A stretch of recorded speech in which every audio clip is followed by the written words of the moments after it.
Banyak banget dari kalian ya. Jadi sensasi yang paling sulit dilawan oleh penderita GERD itu adalah sendawa perut kembung ya. Sendawa-sendawa setiap saat. Kemudian sakit kepala, kelayangan.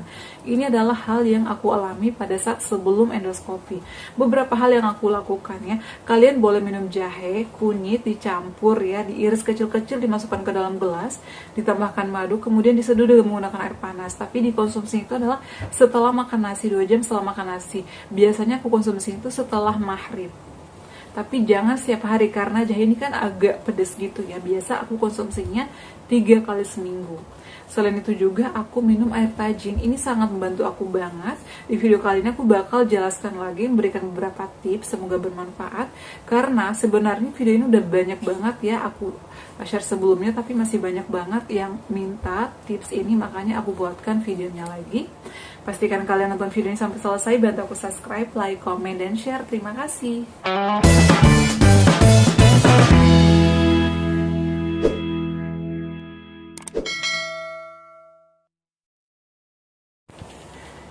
Assalamualaikum warahmatullahi wabarakatuh. Halo semuanya, selamat datang kembali di channel aku. Apa kabar nih? Semoga semuanya sehat selalu ya.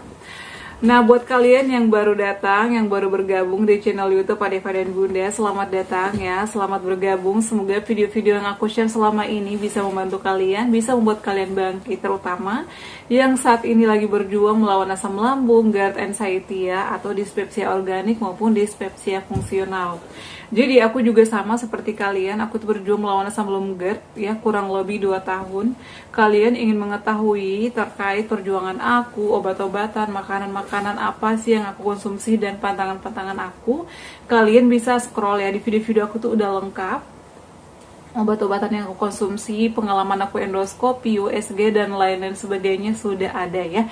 Jadi kalian bisa nonton, agar kalian tidak bertanya-tanya lagi, Bunda berapa lama sih, sensasinya apa lagi, jadi kalian bisa nonton ya. Dan aku harapkan juga kalian bisa nonton video-video aku sampai selesai ya, agar kalian mendapatkan solusi dan juga mendapatkan apa sih sebenarnya yang aku rasakan dan bagaimana sih Bunda menanganinya. Jadi semuanya itu udah ada di videonya teman-teman ya. Nah, di video kali ini aku bakal bahas lagi terkait sensasi yang sulit banget dilawan ya. Sebenarnya sih ada beberapa orang yang mengalami hal ini, termasuk aku sendiri. Jadi pada saat itu tuh aku sudah melakukan USG endoskopi. Kenapa sih sensasi ini nggak hilang-hilang? Jadi ada banyak orang yang udah endoskopi bahkan sudah berbulan-bulan. Ada yang 2 minggu, ada yang udah 2 bulan, ada yang bahkan lebih.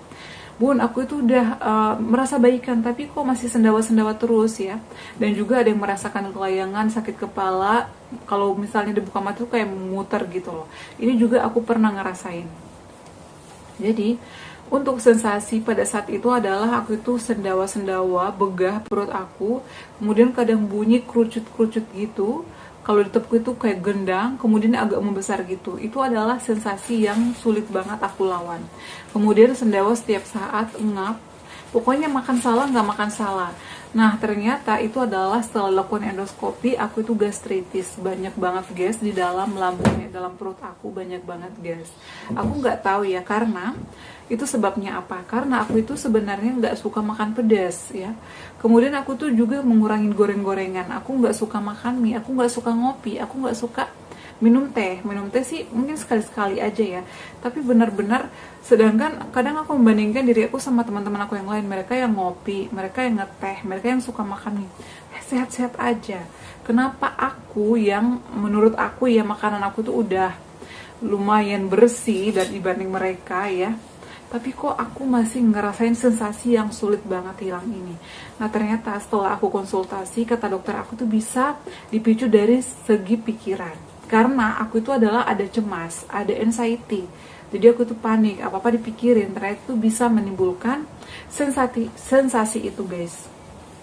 Makanya caranya itu adalah ada beberapa cara yang aku lakukan ya. Nah, kemudian kalau misalnya kalian merasakan kelayangan, sakit kepala, itu pun juga aku merasakan. Aku pernah tidur itu setelah maghrib karena sakit banget kepala aku, nggak tahu. Dan sakitnya itu nggak satu bagian doang, di belakang, kemudian naik lagi di sini, kemudian naik, buka mata aja kayak gelap gitu, sakit banget luar biasa ya. Jangankan disuruh makan ya, disuruh ngomong aja aku marah-marah karena sakit banget. Aku ini pernah ngerasain.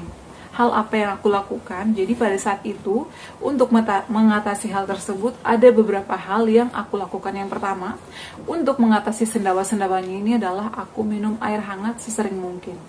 Kadang aku selang-seling, hari ini aku pakai gulanya itu gula pasir atau gula putih setengah sendok.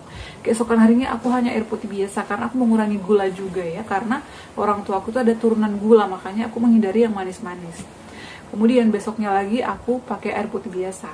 Jadi itu setiap hari, karena kata dokter kan banyak gas itu disebabkan oleh asam yang berlebih, produksi asam lambung aku tuh lebih atau banyak, makanya itu menjadi gas dan menjadi sendawa-sendawa, naik ke kerongkongan atau ke esophagus kita, makanya itu yang membuat kita begah, itu yang membuat kita engap karena sudah naik ke dada ya. Apa yang harus kita lakukan? Jadi kita harus makan sering, jadi perut itu nggak boleh kosong. Selain kita konsumsi air minum tersebut ya, air hangat, kita juga harus makan sesering mungkin. Jangan biarkan angin itu masuk, karena gasnya itu udah banyak. Kalau misalnya kosong, dia bakalan makin kembung. Makanya kita itu wajib menjaga pola makan sering dengan porsi kecil. Makannya bisa bubur, bisa nasi, tapi aku sarankan nasi, karena nasi itu bisa mengenyangkan, bisa membuat kita kuat. Karena biasanya kan orang-orang, "Bun, aku lemah nih, kalau lemas nih karena makan bubur terus." Jadi aku saranin makan nasi putih bisa dengan lauknya bisa ikan bakar, ikan panggang, bisa ikan rebus, dan sayur-sayuran. Pokoknya kita harus menjaga dan mencari lauk-lauk yang cocok sama kita. Kenali apa sih yang sensitif sama lambung kamu. Nah, itu makan sering. Itu adalah bisa meminimalisir perut kembung kamu. Kemudian minum air hangat. Kalau nggak air gula, air putih aja, yang penting hangat. Nah, itu yang aku lakukan setiap hari. Ya, kalau misalnya aku dikasih obat, aku konsumsi juga dengan obat-obatan dari dokter. Tapi karena udah nggak mampan dengan obat-obatan itu, aku ke dokter lagi, "Dok, aku nggak mampan, tetap aja kembung." Pada saat itu aku dikasih obat racikan, diracik. Aku minta dikasih resep dari rumah sakit Hermina Podomoro. Aku langsung ke apotik, tapi aku nggak tahu ya nama obatnya apa, diresepkan. Aku langsung ke apotik ngasih kopi resep dari dokter, langsung diracik. Aku minum itu selama 3 hari, alhamdulillah membaik. Tapi obatnya habis, kambuh lagi. Makanya berarti ketergantungan nih, kata aku ya. Dari situ aku mulai menerapkan pola hidup sehat aku. Kata dokter nggak boleh stres. Yang aku lakukan selain minum air hangat, aku itu yoga, aku olahraga. Tiap pagi aku jalan. Karena kata dokter itu juga bisa menimbulkan, karena kita itu banyak tekanan di perut. Jadi kita harus jalan ya minimal 10-15 menit tiap pagi. Kalau nggak pagi, sore, lakukan itu. Jadi itu bisa mengurangi kita misalnya ada sensasi sendawa, perut kembung, itu sangat membantu. Kemudian lakukan peregangan seperti olahraga di video aku sebelumnya. Kalian lakukan itu. Lakukan itu jam pagi ya, pagi sampai dengan jam 8 lakukan itu. Kemudian kalian minum air hangat sesering mungkin. Kemudian sering sakit kepala, yang aku lakukan simple ya. Aku minum air madu ya, kadang madu murni atau madu Z-Smack. Aku selalu review madu-madu yang udah aku konsumsi, kalian bisa cek di video-video aku. Selain itu juga yang membantu aku adalah air tajin. Air tajin ini menurut aku luar biasa. Cara aku itu adalah aku rebus air tajin beras organik. Kemudian jika udah matang ya, aku matikan, aku ambil airnya.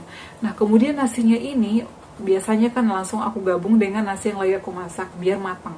Ini nasinya aku jadiin bubur beneran, aku makan.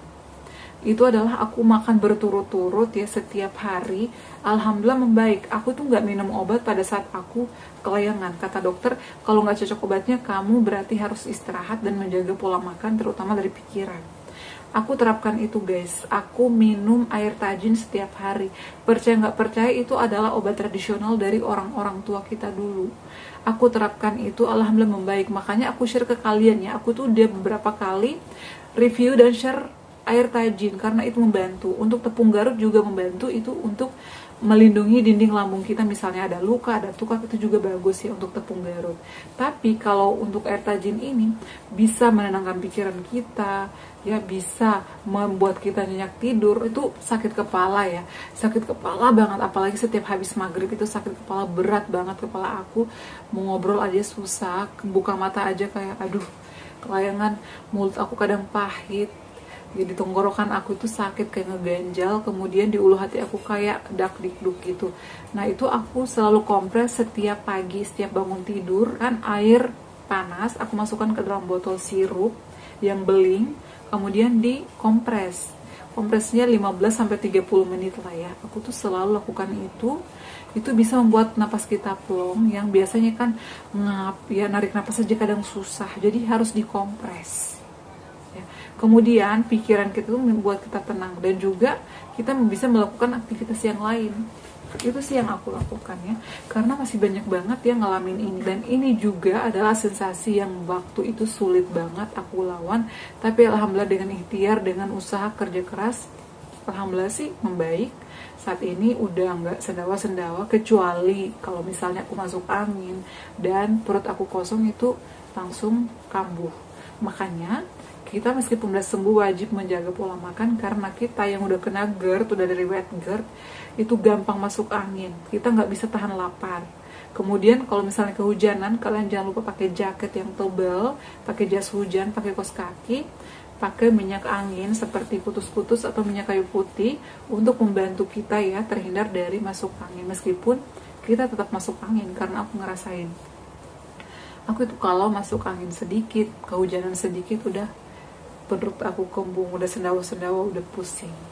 Jadi kita tuh harus menjaga diri kita ya, harus siapkan minyak angin. Nah, kalau kalian juga mau minum jahe boleh ya, aku juga pernah konsumsi jahe pada saat perut aku kembung, tapi kalian konsumsi itu 2 jam setelah makan. Bisa dicampur dengan kunyit, tapi diiris aja, diiris kunyit, kemudian diiris kunyit, jahe, diiris ke dalam gelas, kemudian diseduh dengan air panas, kemudian ditambahkan madu murni, lalu diminum kayak teh gitu loh. Diminum habis maghrib setelah makan nasi itu enakan di perut. Itu bisa membuat perut kita nggak begah, jadi kayak kembungnya itu hilang. Lakukan itu, tapi jangan sering-sering. Kalau yang masih kena GERD ya, atau kalau yang masih banyak sensasi, lakukan cukup 3 kali seminggu ya, untuk minum air kunyit, kemudian jahe, dan juga madu murni. Karena jahe ini kan agak pedes gitu ya, jadi jangan tiap hari, lakukan 3 kali seminggu aja. Insya Allah sih itu bisa membantu, karena aku tuh pengalaman pribadi. Semoga bermanfaat ya untuk share aku kali ini, yang jelasnya pikiran kita itu harus benar-benar dijaga, jangan stres. Itu karena memicu, kalau kita udah panik, udah sendawa-sendawa, dan udah ngap, itu sensasinya makin banyak ya. Jadi dijaga pola makannya, pola pikirnya, olahraganya, pola tidurnya, jangan begadang. Jam 9 tidur, jangan begadangnya, jangan banyak pikiran. Untuk cara mengatasi kecemasan nanti di next video ya, karena udah malam banget ya, besok aku harus kerja, jadi aku harus istirahat dulu. Insya Allah besok akan aku buatkan video yang lain lagi. Oke ya, cukup sekian untuk share aku kali ini, semoga bermanfaat. Jangan lupa dukung aku terus ya dengan cara like, comment, share, dan subscribe. Assalamualaikum warahmatullahi wabarakatuh. Sampai ketemu lagi di video-video aku selanjutnya. Bye.